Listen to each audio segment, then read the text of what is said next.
오늘 시장은 거래가 멈출 만큼 무너졌습니다. 많이 놀라셨을 거예요. 그런데 그 공포의 진짜 원인은 삼성전자 안에 있지 않았습니다. 투자자 여러분 반갑습니다. 먼저 이 말씀부터 드리고 싶어요. 오늘 하루 정말 힘드셨을 겁니다. 시장에서는 오늘을 두고 검은 월요일이라고 부르고 있어요. 그만큼 무겁고 어두운 하루였습니다. 삼성전자는 10% 넘게 빠지면서 25만 4천 원대로 내려앉았습니다. 심지어 장중에는 거래가 아예 멈추기까지 했어요. 계좌를 볼 엄두조차 나지 않으셨던 분들도 많으실 거예요. 그 마음 충분히 이해합니다. 오늘은 그 하루를 함께 차분히 돌아보려고 해요. 왜 이런 일이 벌어졌는지, 그리고 우리는 어떻게 해야 할지요. 이 시간이 끝날 무렵엔 마음이 조금이나마 가벼워지시길 바랍니다. 오늘 낯선 단어들이 뉴스에 많이 나왔죠? 사이드카, 서킷 브레이커. 처음 들으시면 무섭게만 느껴지실 거예요. 그런데 이게 뭔지 알고 나면 조금은 마음이 편해지실 겁니다. 하나씩 쉽게 설명드릴게요. 모르는 것이 가장 무서운 법이거든요. 알고 나면 훨씬 덜 무섭습니다. 서킷 브레이커는 시장이 너무 빨리 떨어질 때 거래를 잠시 멈추는 장치예요. 오늘은 코스피가 8% 넘게 빠지면서 오후 1시 반쯤 20분간 거래가 중단됐습니다. 이름만 들으면 큰일이 난 것 같지만요. 사실 이건 시장을 지키기 위한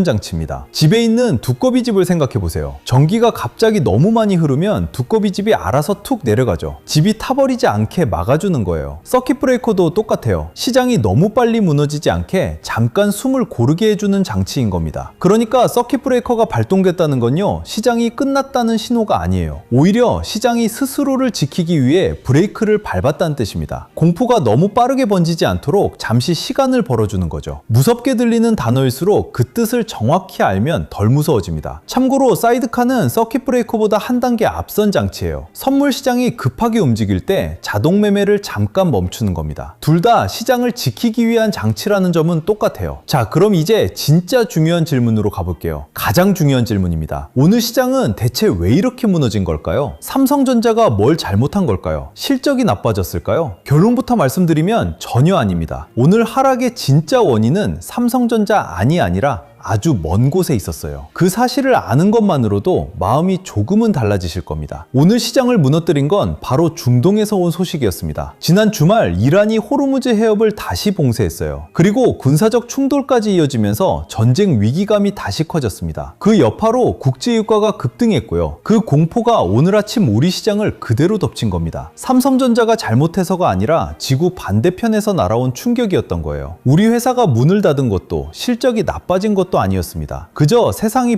불안해지면서 모두가 겁을 먹은 하루였던 거죠. 호르무즈 해협이라는 곳 조금 낯설죠? 쉽게 설명드릴게요. 이곳은 세계 원유의 상당량이 지나가는 아주 좁은 바닷길이에요. 말하자면 세계 기름의 대문 같은 곳입니다. 이 대문이 막히면 어떻게 될까요? 기름이 제대로 나오지 못하니 기름값이 확 오릅니다. 기름값이 오르면 물가가 오르고 기업들 비용도 늘어나죠. 그래서 전 세계 시장이 긴장하는 겁니다. 우리 집 앞 도로가 막힌 것도 아닌데 저 멀리 고속도로가 막히면 물류가 다 꼬이는 것과 비슷해요. 여기서 이런 의문이 드실 수 있어요. 기름값이 오르는 거랑 삼성전자 주가가 무슨 상관일까? 좋은 질문이에요. 기름값이 오르면 물건을 만들고 옮기는 비용이 다 올라갑니다. 공장 돌리는데도 물건 실어 나르는데도 기름이 필요하니까요. 그러면 기업들의 이익이 줄어들 수 있죠. 게다가 물가가 오르면 사람들이 소비를 줄입니다. 이런 걱정들이 한꺼번에 몰려오면서 주식시장 전체가 얼어붙는 거예요. 여기서 꼭 기억하셨으면 하는 게 있어요. 이건 삼성전자만 겪는 일이 아니라는 겁니다. 전쟁 위기감이 커지면 전 세계 주식시장이 다 같이 흔들려요. 우리나라 시장 전체가 무너졌고 코스피는 6,800선까지 밀렸습니다. 삼성전자는 그 큰 파도 속에서 함께 휩쓸린 것뿐이에요. 회사에 문제가 생겨서 빠진 게 아니라는 거죠. 태풍이 불면 좋은 나무도 나쁜 나무도 다 같이 흔들리잖아요. 오늘이 딱 그런 날이었습니다. 여기에 또 하나의 이유가 겹쳤습니다. 바로 차익 실현 매물이에요. 최근 반도체 관련해서 좋은 소식이 있었고 그 기대감에 주가가 올랐었죠. 그런데 그 재료가 지나가고 나니 이제 팔아서 이익을 챙기자는 사람들이 나온 겁니다. 그 매물이 하필 중동 공포와 겹치면서 하락폭이 더 커진 거예요. 공포와 매물이 만나면 이렇게 낙폭이 순식간에 커집니다. 한 가지 더 짚어야 할 게 있어요. 오늘 레버리지 상품들이 30% 넘게 폭락했습니다. 레버리지가 뭔지 쉽게 말씀드릴게요. 오를 때도 2배, 내릴 때도 2배로 움직이는 상품이에요.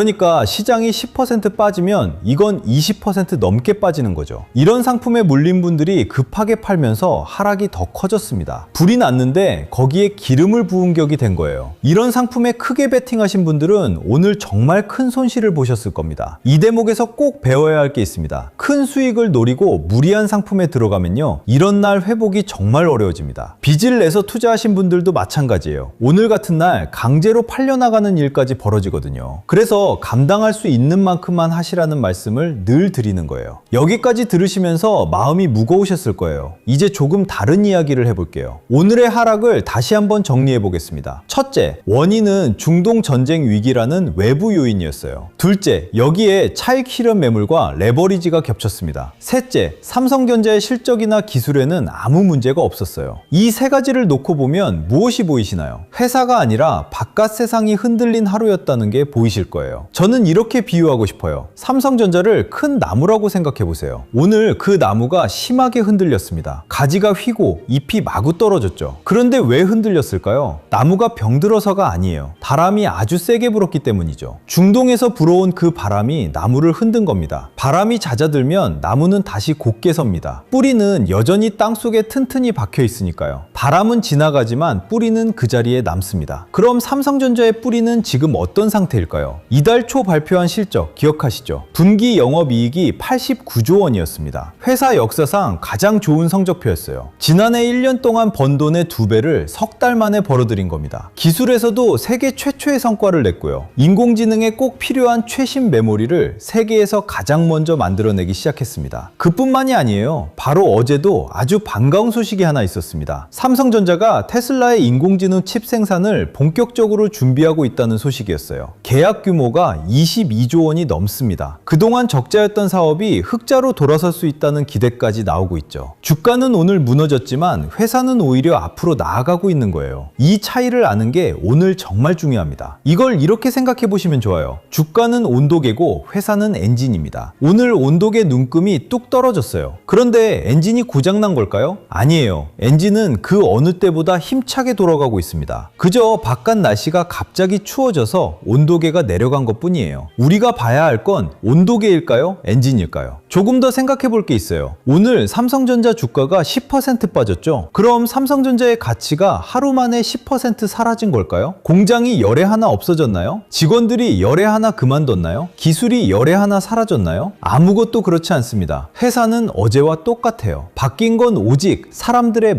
마음뿐이었습니다. 바로 이 사실이 오늘 가장 큰 위로가 되어줄 거예요. 그리고 한 가지 더 말씀드리고 싶어요. 사실 시장은 이런 지정학적 위기를 여러 번 겪었습니다. 전쟁 위기가 터질 때마다 시장을 크게 흔들렸어요. 그때마다 사람들은 세상이 끝난 것처럼 느꼈죠. 그런데 시간이 지나면서 대부분 제자리를 찾아갔습니다. 물론 이번에도 그럴 거라고 장담할 수는 없어요. 다만 이런 위기가 처음이 아니라는 것, 그것만 기억해 주세요. 한 가지 흥미로운 이야기를 해드릴게요. 시장에서 공포가 가장 클 때 무슨 일이 벌어질까요? 많은 사람들이 견디지 못하고 팔아버립니다. 그런데 그 순간이 나중에 돌아보면 바닥 근처였던 경우가 적지 않아요. 모두가 무섭다고 던질 때 시장은 조용히 바닥을 다지곤 하거든요. 그래서 오늘 같은 날 서둘러 던지는 게 특히 위험한 겁니다. 물론 지금이 바닥이라고 말씀드리는 건 아니에요. 다만 공포에 휩쓸린 결정은 늘 위험하다는 걸 꼭 말씀드리고 싶어요. 여기서 솔직하게 말씀드릴 게 있어요. 저는 무조건 괜찮다고 말씀드리고 싶지 않습니다. 중동 상황이 어떻게 흘러갈지 아무도 알 수 없어요. 유가가 계속 오르면 시장의 부담도 커질 겁니다. 당분간 주가는 더 흔들릴 수도 있고요. 그러니 무작정 낙관하지도 무작정 절망하지도 않으셨으면 해요. 지금 필요한 건 냉정함이지 감정이 아니니까요. 자, 그럼 이런 날 우리는 무엇을 하면 좋을까요? 세 가지만 말씀드릴게요. 어렵지 않으니 편하게 들어주세요. 이 세 가지만 지켜도 많은 실수를 피하실 수 있습니다. 첫 번째는 오늘 같은 날엔 서둘러 결정하지 않는 거예요. 공포에 질려서 다 팔아버리거나요. 반대로 싸다고 급하게 사들이는 것도요. 둘 다 위험합니다. 왜냐면 지금 우리 마음이 정상이 아니거든요. 심장이 뛰고 손이 떨리는 상태에서 내린 결정은 대부분 후회로 남아요. 불이 난 집에서 뛰쳐나갈 때 무엇을 챙길지 제대로 판단하기 어려운 것처럼요. 사람은 공포에 빠지면 평소라면 하지 않을 선택을 하게 됩니다. 그래서 오늘은 그냥 한 걸음 물러서서 지켜보시는 것도 훌륭한 선택입니다. 아무것도 하지 않는 것도 때로는 가장 좋은 결정이거든요. 오늘 밤은 증권 앱을 잠시 닫아두시는 것도 괜찮아요. 숫자를 계속 들여다본다고 주가가 오르는 건 아니니까요. 두 번째는 하락의 원인을 구분해 보는 거예요. 이 하락이 회사가 나빠져서 온 걸까요? 아니면 바깥바람 때문일까요? 오늘은 명백히 후자였습니다. 중동이라는 삼성전자와 아무 상관없는 곳에서 온 바람이었죠. 이걸 구분할 수 있으면 공포가 조금은 줄어듭니다. 알 수 없는 공포보다 아는 공포가 훨씬 견디기 쉬우니까요. 캄캄한 방에서 나는 소리가 무서운 건 그게 뭔지 모르기 때문이잖아요. 불을 켜서 보면 별거 아닌 경우가 많죠. 오늘의 하락도 마찬가지예요. 세 번째는 무리하지 않는 거예요. 오늘 레버리지 상품이 30% 넘게 빠진 걸 보셨죠? 그런 무리한 베팅이 이런 날 얼마나 위험한지 보여주는 겁니다. 빚을 내서 투자하는 것도 마찬가지예요. 빌린 돈은 갚을 날짜가 정해져 있어서 기다릴 여유를 뺏어가거든요. 버틸 수 있는 사람만이 회복도 누릴 수 있습니다. 아무리 좋은 기업을 갖고 있어도 중간에 강제로 팔려나가면 소용이 없거든요. 감당할 수 있는 만큼만 천천히 가시면 좋겠어요. 앞으로 무엇을 지켜보면 좋을지 정리해 볼게요. 첫째, 중동 상황이 진정되는지가 가장 중요해요. 둘째, 국제 유가가 안정을 찾는지요. 셋째, 외국인 매도가 멈추는지요. 넷째, 삼성전자의 실적과 수주 소식이 계속 좋은지요. 이런 것들을 차분히 지켜보시면 시장이 조금씩 선명해질 거예요. 특히 중동 상황은 매일 바뀔 수 있으니 조급해하지 마시고 천천히 지켜보세요. 솔직한 이야기를 하나 해볼게요. 오늘 우리가 그렇게 무서웠던 이유가 뭘까요? 주가가 빠져서만은 아닐 거예요. 진짜 이유는 이 상황을 어떻게 봐야 할지 몰랐기 때문입니다. 서킷 브레이커가 뭔지도 모르고 왜 빠지는지도 모르니까요. 그저 파란 숫자만 보고 세상이 끝난 것처럼 느껴진 거죠. 만약 오늘 하락의 원인이 중동 때문이라는 걸 알고 계셨다면요, 공포가 훨씬 덜 하셨을 거예요. 아는 것과 모르는 것의 차이가 이렇게 큽니다. 이렇게 생각해 보시면 좋아요. 큰 폭포에 치는 바다에 배 두 척이 있습니다. 한 배에는 나침반이 있고 다른 배에는 없어요. 폭포에 치면 두 배 모두 심하게 흔들립니다. 나침반이 있다고 안 흔들리는 건 아니에요. 하지만 나침반이 있는 배는 흔들리면서도 방향을 잃지 않습니다. 반면 나침반이 없는 배는 어디로 가야 할지도 모른 채 공포에 떨죠. 오늘 우리에게 필요했던 건 바로 그 나침반이었을 거예요. 나침반이 있으면 폭풍이 안 오는 게 아니에요. 폭풍은 똑같이 옵니다. 다만 그 폭풍 속에서 내가 어디로 가야 할지를 알게 되는 거죠. 오늘 이 시간이 남겨야 할 건 삼성전자를 사라거나 팔라는 말이 아니에요. 이런 폭풍 같은 날에도 흔들리지 않을 나만의 기준이 필요하다는 이야기입니다. 공포에 휩쓸려 다 던지지도 조급함에 무리하게 뛰어들지도 않는 것, 그 균형을 잡아주는 게 바로 자기만의 투자 기준이거든요. 나만의 투자 기준이 있어야 시장에 흔들리지 않는다는 말은 바로 오늘 같은 날을 위해 있는 겁니다. 오늘 정말 힘드셨을 거예요. 하지만 꼭 기억해 주셨으면 하는 게 있어요. 오늘 흔들린 건 주가였지 삼성전자라는 회사가 아니었습니다. 역대급 실적도 세계 최초의 기술도 새로운 수주도 그대로 있어요. 바람은 언젠가 잦아들고 나무는 다시 곧게 섭니다. 오늘 하루 고생 많으셨어요. 계좌를 보며 마음 졸이셨을 여러분께 수고했다는 말씀을 꼭 드리고 싶습니다. 오늘 밤은 마음 편히 쉬시고 내일은 조금 더 차분한 눈으로 시장을 보셨으면 좋겠어요. 지금 여러분은 내일을 맞이할 준비가 되셨나요? 자, 여기서 투자자분들께 솔직한 이야기 하나 드릴게요. 오늘 보여드린 이런 속사정, 다음 흐름이 어디로 향하는지, 거기서 우리가 어디쯤 서 있는지, 이런 걸 큰손들은 진작에 들여다보고 조용히 자리를 잡아둡니다. 그런데 우리 같은 개미들은 그 다음 패가 뭔지 들여다볼 새도 없이 남들 파니까 덩달아 팔고 나서 늘 한 발 늦게 후회하곤 하죠. 왜 이렇게 늦는 걸까요? 정보가 없어서는 아닙니다. 오히려 요즘은 정보가 넘쳐나죠. 다만 그 쏟아지는 소식 중에 뭐가 진짜 중요한 신호이고 뭐가 그냥 소음인지, 이걸 가려내 하나로 깨어볼 기준이 우리한테는 없는 거예요. 결국 이 기준의 차이가 개미와 큰손의 판을 가르는 셈이죠. 결국 이 시장에서 살아남는 개미는 정보가 많은 사람이 아니라 자기 기준이 있는 사람이더라고요. 그래서 이번엔 큰맘 먹고 두 가지를 함께 준비해봤습니다. 하나는 시나리오 매매일지, 또 하나는 자가진단 시트예요. 시장이 어디로 흐르든 어떻게 대응할지는 매매일지가, 지금 내 상태가 안전한지 위험한지는 진단 시트가 잡아드리는 거죠. 먼저 시나리오 매매일지부터 말씀드릴게요. 제가 화려한 경력은 없지만 이 시장에서 15년 넘게 살아남았거든요. 그동안 가장 중요하게 생각해온 게 바로 이 시나리오 매매일지입니다. 15년 동안 한 주도 빠짐없이 써왔어요. 시장은 한 가지 방향으로만 흘러가지 않잖아요. 오를 수도 있고 빠질 수도 있고 옆으로 길 수도 있고요. 그런데 우리 개미들은 대부분 한 가지 시나리오만 머릿속에 그리고 들어갑니다. 오를 거라 생각하고 들어갔는데 빠지면 당황하고, 빠질 빠질 거라 생각해서 못 들어갔는데 올라가면 또 후회하고요. 그런 경험 다들 한 번쯤 있으시죠? 시나리오 매매일지를 쓰면 어떤 흐름이 나와도 미리 준비된 대응이 있어요. 감정에 휘둘리지 않고 정해둔 기준대로 움직일 수 있는 거죠. 상승 시나리오, 조정 시나리오, 횡보 시나리오, 이렇게 세 가지로 나눠서 각 시나리오별 대응을 구체적으로 짜뒀습니다. 매일 아침 열어보시면 그날 시장을 어떻게 봐야 할지 기준이 잡히실 거예요. 두 번째 자료는 새롭게 만든 자가진단 시트입니다. 내 평단, 비중, 멘탈 상태를 입력하시면 위험 등급이 나오는 시트예요. 시장에서 솔실 보는 투자자분들이 공통적으로 가진 문제가 있어요. 자기 상태를 객관적으로 못 본다는 점이거든요. 평소엔 괜찮아 보이던 비중도 5%만 빠지면 손이 떨리고, 멘탈 강하다고 자신하던 분도 막상 폭락을 보면 충동적으로 정리하게 되죠. 이걸 막으려면 미리 자기 상태를 객관적으로 진단해둬야 해요. 내 포지션이 안전한지 위험한지, 지금 비중이 내 멘탈을 흔들 정도인지 아닌지, 앞으로 어떻게 조절해야 하는지, 이 모든 게